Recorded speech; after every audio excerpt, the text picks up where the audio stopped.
Thank you, Mr. Chair.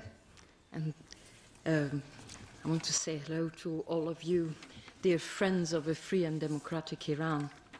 I'm very honored, and I'm also very happy to once again attend a meeting with Mrs. Rajvi and supporters of all the Iranian resistance. Now, I think that the struggle that you are leading against one of the most brutal regimes of our times is both commendable and remarkable and admirable. There is no doubt in my mind that all the steps that you have taken will lead to a democratic change in your country, and I sincerely hope that it will happen very soon. The significant role women have played in leading the Iranian resistance through the hardships of recent years is all the more remarkable, unique and commendable, since in the Middle East, women have traditionally been held back from the political process. So this is not just a coincidence or by chance. No, I think that women in Iran find a role model and an example in Mrs. Rajvi, who courageously stood up against the Islamic fundamentalists who wanted to hijack the freedoms in her country and who are now abusing their religion as a weapon to suppress. I want to salute the women in the Iranian resistance, and today I particularly want to commemorate the 7 brave women who were killed in Camp Ashraf by Iraqi forces 3 years ago, on the 8th of April 2011. Recently, our media have paid much attention to the interim nuclear deal with Iran that was in the thoughts of quite a lot of journalists and politicians, the result of democratization thanks to the election of the moderate Rouhani. Now that, ladies and gentlemen, I think is what is called wishful thinking.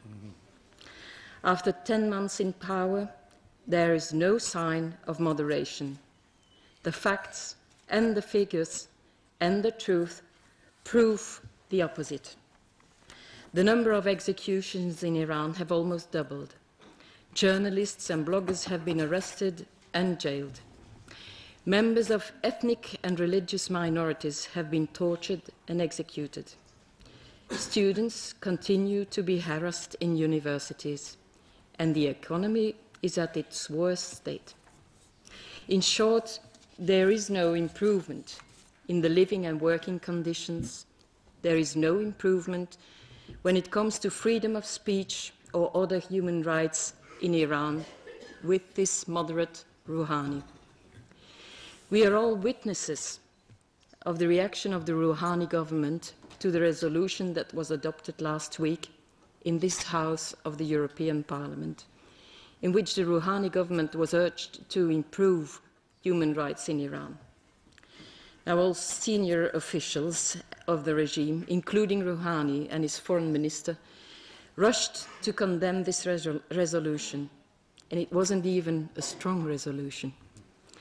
They even went so far as to summon the Greek ambassador, who is the rotating EU president, and yesterday they annulled the visit of a parliamentarian delegation that was scheduled to go to Strasbourg next week.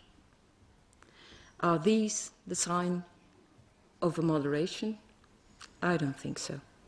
They are clear signs of a fragile and desperate regime that wants to stay in power and maintain control at any cost.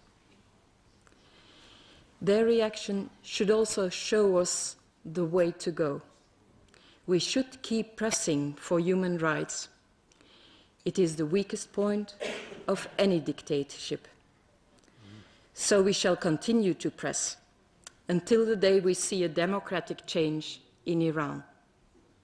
And I conclude, ladies and gentlemen, by expressing my full support and solidarity for the PMOI members in Camp Liberty. Please be assured that we in the Belgian Federal Parliament will continue to fight for your rights and your protection. Thank you.